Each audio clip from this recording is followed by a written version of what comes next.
Hello friends, ఈ వీడియోలో మనం డెవలపర్ టూల్స్ గురించి ఒకసారి చూద్దాం. దానికోసం ఒక HTML ఫైల్ని క్రియేట్ చేస్తున్నాం. దానికి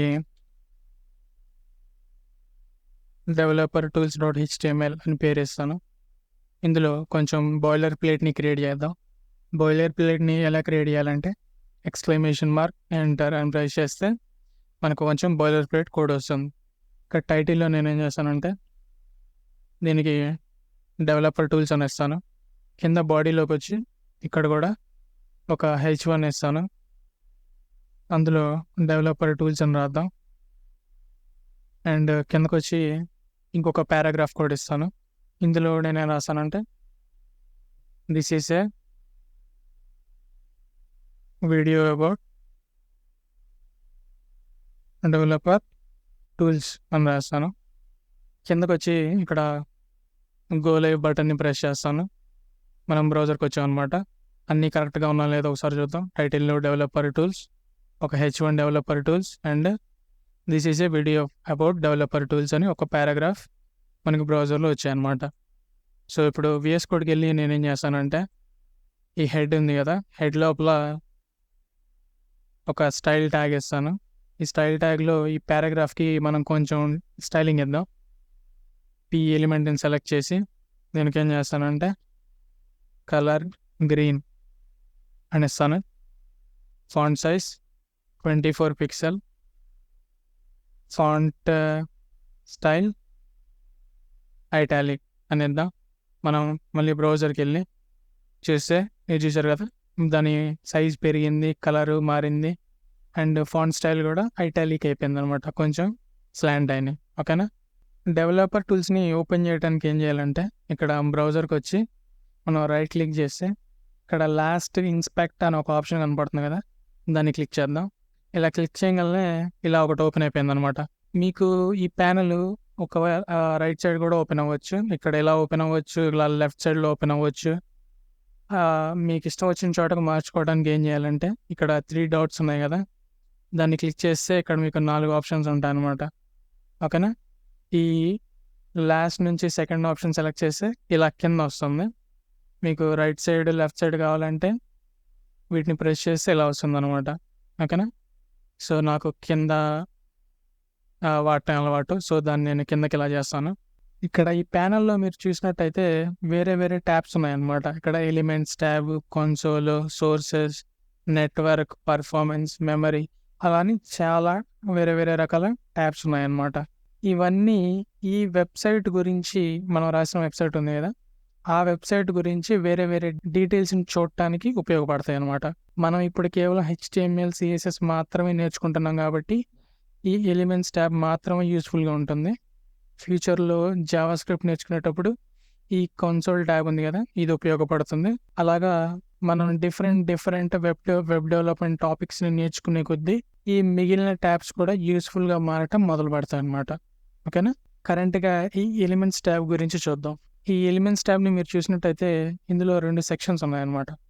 ఈ లెఫ్ట్ సైడ్ సెక్షన్ ఒకటి అండ్ ఈ రైట్ సైడ్ సెక్షన్ ఒకటి. మీరు ఈ లెఫ్ట్ సైడ్ సెక్షన్ని చూసినట్టయితే ఇది మనం రాసిన HTML అనమాట. చూసినట్టయితే ఇక్కడ బాడీలో H1 developer tools, P tag, this is a video about developer tools. హెడ్ని కూడా ఓపెన్ చేద్దాం. హెడ్లో స్టైల్ని కూడా ఓపెన్ చేద్దాం. మీరు చూసారు కదా, కలర్ గ్రీన్, 24 పిక్సెల్, ఐటాలిక్, ఇవి మనం రాసిన HTML అనమాట. ఇది మన డెవలపర్ టూల్స్ .html ఫైల్ ఇది. ఓకేనా. ఈ రైట్ సైడ్లో ఉండేది ఏంటంటే మన CSS, మనం రాసిన CSS ఇక్కడ కనపడుతుంది. ఓకేనా. ఇది మన HTML, ఇది మన CSS. ఇప్పుడు ఇక్కడ టాప్ లెఫ్ట్లో ఒక ఐకాన్ ఉంది కదా, యారో ఐకాన్ లాగా.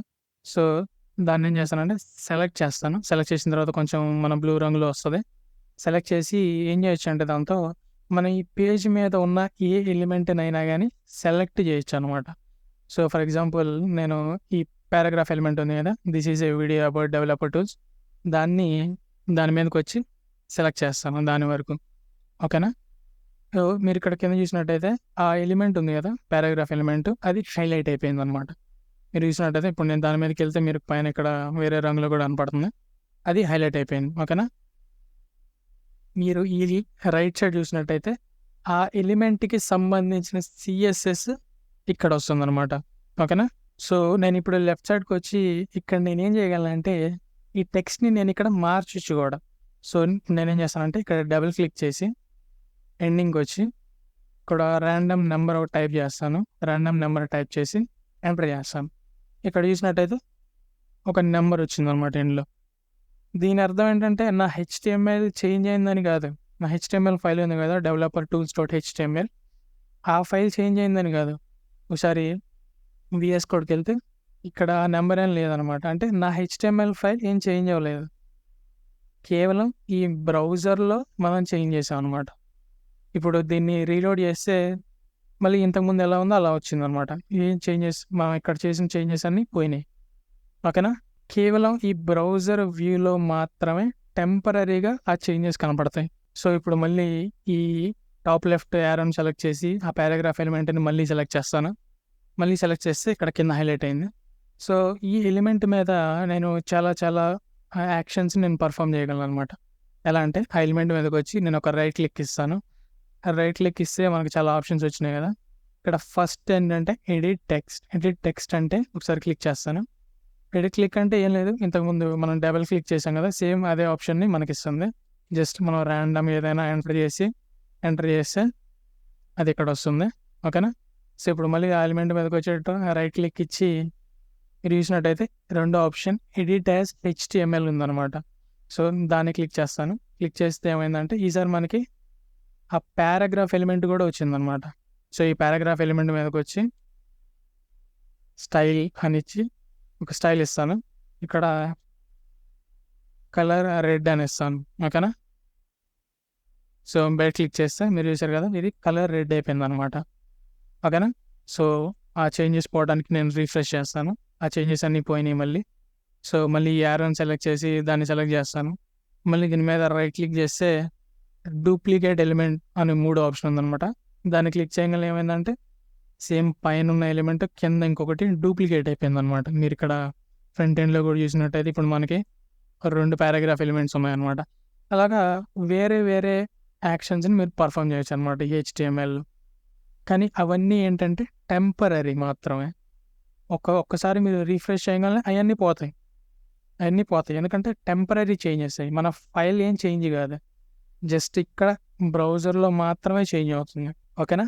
ఇక్కడ మీరు రైట్ సైడ్లో చూసినట్టయితే ఆ సెలెక్టెడ్ ఎలిమెంట్ ఉంది కదా, ఏ ఎలిమెంట్ని అయితే సెలెక్ట్ చేసామో ఆ ఎలిమెంట్కి సంబంధించిన CSS ఇక్కడ కనపడుతుంది అనమాట. ఓకేనా. ఇక్కడ CSS కూడా వేరే వేరే సెక్షన్స్లో అయిపోయింది. మీరు చూసినట్టయితే ఇక్కడ ఒక డివైడర్ ఉంది. అంటే ఇదొక సెక్షను, ఇదొక సెక్షను, ఇదొక సెక్షను అండ్ ఇదొక సెక్షను. ఓకేనా. ఈ 4 సెక్షన్ ఉంది కదా, దీనికోసం మనం సపరేట్గా ఒక వీడియోలో చూద్దాం. ఇది కొంచెం ఇంపార్టెంట్ అనమాట CSSలో. సో దీనికోసం ఒక సపరేట్ వీడియోని క్రియేట్ చేస్తాను. సో ప్రస్తుతానికి ఈ పైన 3 ఒకసారి చూద్దాం. ఓకేనా. సో మీరు చూసినట్టయితే ఈ రెండో సెక్షన్ ఉంది కదా, colour green, font size 24 pixel, font style italic, ఇవన్నీ మనం రాసినాయి అనమాట. మీరు చూసారు కదా, ఒకసారి VS కోడ్లోకి వెళ్దాం. మీరు చూసారు కదా, colour green, font size 24 pixel, font style italic, ఇవన్నీ మనం రాసినాం అనమాట. అండ్ ఈ కిందకు వస్తే యూజర్ ఏజెంట్ స్టైల్ షీట్ అని టైటిల్ ఉంది కదా. ఇక్కడ యూజర్ ఏజెంట్ అంటే ఏంటంటే మన బ్రౌజర్ అనమాట. నా ఈ సిచ్యువేషన్లో క్రోమ్ బ్రౌజర్ అది. ఓకేనా. ఆ బ్రౌజర్ ఏం చేస్తుందంటే ప్రతి ఒక్క ఎలిమెంట్కి, అంటే ఈ డెవలపర్ టూల్స్ అయినా కానీ, ఈ పారాగ్రాఫ్ ఎలిమెంట్ అయినా కానీ, ప్రతి ఒక్క ఎలిమెంట్కి ఒక డిఫాల్ట్ స్టైలింగ్ ఇస్తుంది. ఈ డిస్ప్లే బ్లాక్, ఈ మార్జిన్, ఇవన్నీ డిఫాల్ట్ స్టైలింగ్స్ అనమాట. మన క్రోమ్ బ్రౌజరు ప్రతి ఒక్క ఎలిమెంట్కి వేరే వేరే అలాగ డిఫాల్ట్ స్టైలింగ్ ఇస్తుంది అనమాట. సో ఇప్పుడు ఫర్ ఎగ్జాంపుల్ నేను డెవలపర్ టూల్స్ని సెలెక్ట్ చేస్తాను. సెలెక్ట్ చేస్తే మీరు ఇక్కడ చూసారు కదా, user agent style sheet, display block, ఈసారి font size 2em and font weight bold, ఇవన్నీ మన యూజర్ ఏజెంట్ స్టైల్ షీట్. అంటే మన బ్రౌజరు ఈ డెవలపర్ టూల్స్ అనే ఎలిమెంట్కి అప్లై చేస్తుంది డిఫాల్ట్గా. ఓకేనా. మనం రాసినవి కాదు అది. అండ్ ఇప్పుడు మళ్ళీ వెళ్ళి ఆ కింద పారాగ్రాఫ్ ఎలిమెంట్ని సెలెక్ట్ చేస్తాను. సెలెక్ట్ చేస్తే ఇది కూడా వచ్చిందనమాట. ఇది మనం రాసిన స్టైల్స్. మీరు ఇక్కడ చూసినట్టయితే టాప్లో డెవలపర్ టూల్స్ డాట్ HTML, ఈ స్టైలింగ్ ఎక్కడి నుంచి వచ్చాయి అని చెప్తుంది అనమాట. అంటే developer tools dot HTML file నుంచి ఈ స్టైలింగ్ వచ్చింది అని చెప్తుంది అనమాట. ఈ కింద మూడో సెక్షన్లో స్టైల్స్ ఎక్కడి నుంచి వచ్చినాయి? ఈ యూజర్ ఏజెంట్ స్టైల్ షీట్ అంటే మన బ్రౌజర్ నుంచి వచ్చినాయి. ఓకేనా? అండ్ మీరు ఇక్కడ చూసినట్టయితే రెండో సెక్షన్లో ప్రతి స్టైల్ ప్రాపర్టీ దగ్గర ఒక చెక్ బాక్స్ ఉందన్నమాట. అంటే మనం ఏం చేయొచ్చు అంటే ఈ చెక్ బాక్స్ని క్లిక్ చేసి ఈ స్టైల్ని తీసేయచ్చు మనం. మీరు ఈ ఎలిమెంట్ అనేది చూస్తూ ఉండండి. నేను ఈ ఫస్ట్ చెక్ బాక్స్ని క్లిక్ చేస్తాను. కలర్ని ప్రెస్ చేయగలన చూసారు కదా, బ్లాక్ అయిపోయింది అనమాట ఇప్పుడు. అంటే ఈ కలర్ ప్రాపర్టీని మనం తీసేసాం. చూసినట్టయితే మీరు దాని మీద గీత కూడా వచ్చిందనమాట కొట్టేసినట్టుగా. ఇప్పుడు ఫాంట్ సైజ్ని కూడా తీసేద్దాం, చిన్నది అయిపోయింది. ఫాంట్ స్టైల్ని కూడా తీసేద్దాం, అన్నీ నించున్నట్టుగా అయిపోయినాయి అనమాట. సో మళ్ళీ వీటన్నిటిని యాడ్ చేద్దాం. అన్ని చెక్ బాక్స్ అన్నిటిని సెలెక్ట్ చేస్తే వచ్చినాయి, నార్మల్గా వచ్చింది.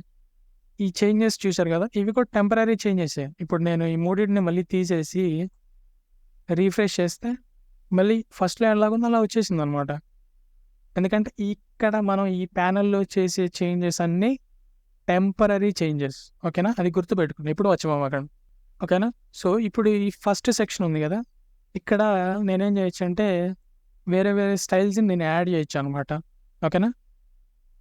ఫర్ ఎగ్జాంపుల్ నేనేం చేస్తానంటే ఫాంట్ సైజ్ 100 పిక్సెల్ అని ఇస్తాను. 100 పిక్సెల్ అని ఇవ్వగానే మీరు చూసినట్టయితే చాలా పెద్దది అయిపోయింది అనమాట పారాగ్రాఫ్ టెక్స్ట్.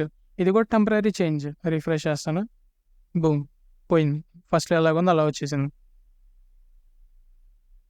సో అలాగా ఈ ఫస్ట్ సెక్షన్ని వాడి మనం వేరే వేరే స్టైల్స్ని యాడ్ చేయొచ్చు అనమాట.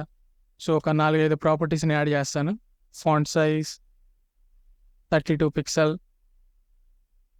Background colour green, colour black, font weight 900. అలాగా వేరే వేరే ప్రాపర్టీస్ని యాడ్ చేస్తాను. మీరు ఇక్కడ చూసినట్టయితే ఆ చేంజెస్ ఇక్కడ రిఫ్లెక్ట్ అయిపోయినాయి అనమాట. దీనివల్ల యూస్ఫుల్నెస్ ఏంటంటే నాకు ఈ స్టైల్స్ నచ్చాయి అనుకోండి, వీటన్నిటిని ఇలా కాపీ చేసుకొని వాటిని తీసుకెళ్ళి నా CSS ఫైల్లో నేను పేస్ట్ చేయొచ్చు. ఓకేనా? అలాగే ఇక్కడ నేను పేస్ట్ చేయొచ్చు అనమాట. ఇవన్నీ టెంపరీ చేంజెస్, ఆల్రెడీ పోయినాయి కూడా. ఓకేనా? అండ్ ఇలాగా మనం ఇన్స్పెక్ట్ ప్యానల్ని ఈ మన వెబ్సైట్లోనే ఇలా చేయగలం అని ఏం లేదు. వేరే బయట ఇంటర్నెట్లో చాలా వెబ్సైట్లు ఉంటాయి కదా, ఆ వెబ్సైట్లో అన్నిటిలో కూడా మనం ఇలా ఇన్స్పెక్ట్ చేసి ఇవన్నీ మనం టెంపరీ చేంజెస్ చేసి చూడొచ్చు అనమాట. ఫర్ ఎగ్జాంపుల్ నేను ఇప్పుడు వేరే ఒక వెబ్సైట్ని ఓపెన్ చేస్తాను. ఇక్కడ బూట్స్ట్రాప్ అనే వెబ్సైట్ని ఓపెన్ చేస్తాను. మీరు చూసినట్టయితే ఒక బూట్స్ట్రాప్ వెబ్సైట్ ఓపెన్ అయిపోయింది అనమాట. ఇక్కడ రైట్ క్లిక్ చేసి నేను ఇన్స్పెక్ట్ చేస్తాను. ఇన్స్పెక్ట్ చేసి నేనేం చేస్తానంటే ఈ టెక్స్ట్ ఉంది కదా, దాన్ని సెలెక్ట్ చేస్తాను. సో దీన్ని సెలెక్ట్ చేసి ఆ ఎలిమెంట్ని సెలెక్ట్ చేస్తాను. మీరు చూసినట్టయితే ఇక్కడ సెలెక్ట్ అయిపోయింది అనమాట. Build fast responsive sites with Bootstrap అని వచ్చింది కదా. సో నేనేం చేస్తానంటే ఇతన్నిటిని డిలీట్ చేసి ఇక్కడ this is Naresh Babu's website అని టైప్ చేసి ఎంటర్ చేస్తాను. మీరు చూసినట్టయితే this is Naresh Babu's website అని వచ్చిందనమాట. ఓకేనా? అలాగా మీరు వేరే వేరే వెబ్సైట్ని ఇలా చూసుకోవచ్చు అనమాట. ఇక్కడికి వచ్చి నేను దీనికి స్టైలింగ్ కూడా ఇస్తాను. Colour red, background colour green. అలాగా వేరే వెబ్సైట్లో మీకు కావాల్సినవన్నీ టెంపరీగా ఎడిట్ చేసుకొని, ఒకవేళ ఈ ఎలిమెంట్ మీకు నచ్చితే ఈ స్టైల్స్ అన్నింటిని మీరు కాపీ చేసుకొని మీ VS కోడ్లో మీరు పేస్ట్ చేసుకోవచ్చు. ఓకేనా? అండ్ లాస్ట్గా మనం వెబ్సైట్స్ ఎలా పనిచేస్తాయి అనే వీడియోలో మాట్లాడుకున్నాం కదా. HTML, CSS అండ్ JavaScript ఎలా మనకి సర్వర్ నుంచి వస్తాయో, అలా వచ్చాక ఇలా ఇన్స్పెక్ట్ చేసి మీరు 100 సార్లు చేంజ్ చేసినా కానీ ఆ సర్వర్లో ఉన్న ఫైల్స్లో ఏ మార్పు రాదు, కేవలం మీ బ్రౌజర్లో మాత్రమే వస్తాయి. ఓకేనా? ఇది గుర్తుపెట్టుకోండి. ఈ చేంజెస్ అన్నీ టెంపరీ చేంజెస్ అనమాట. ఓకేనా? అది చాలా గుర్తుపెట్టుకోండి, చాలా ఇంపార్టెంట్ అది. అండ్ ఫైనల్గా నేనేం చెప్పాలనుకుంటున్నానంటే మీరు ఒకవేళ మీరు వాట్సాప్ని మీరు వెబ్సైట్ యూజ్ చేస్తూ ఉంటే ఎవరైనా కానీ మీ ఎలిమెంట్ని ఇలాగా మీ మెసేజెస్ని ఇలా ఇన్స్పెక్ట్ చేసి మీరు ఏం చెప్పాలనుకుంటున్నారో ఆ మెసేజ్ని చేంజ్ చేసి స్క్రీన్ షాట్ చేసి వేరే వేరే వాళ్ళకి పంపొచ్చు. మీ ఈమెయిల్స్ని కూడా ఇలాగ ఇన్స్పెక్ట్ చేసి మీ ఈమెయిల్ కాంటెంట్ ఉంటుంది కదా టెక్స్ట్ని, దాన్ని కూడా చేంజ్ చేసి స్క్రీన్ షాట్ చేసి వేరే వేరే వాళ్ళకి పంపొచ్చు అనమాట. సో మీరు ఇలా జాగ్రత్తగా ఉండండి. మీరు స్క్రీన్ షాట్లు చూసి ఏదైనా ఇన్ఫర్మేషన్ ఉంటుంది కదా దాన్ని నమ్మకండి. ఒకవేళ మీరు అలా ఉంటే ఒరిజినల్ ఈమెయిల్ కానీ ఒరిజినల్ మెసేజెస్ కానీ వాటినే చూడండి. ఓకేనా? సో ఈ వీడియోని ఇంతటితో ఆపేద్దాం. తర్వాత వచ్చే వీడియోలో మళ్ళీ కలుసుకుందాం. Thank you for watching.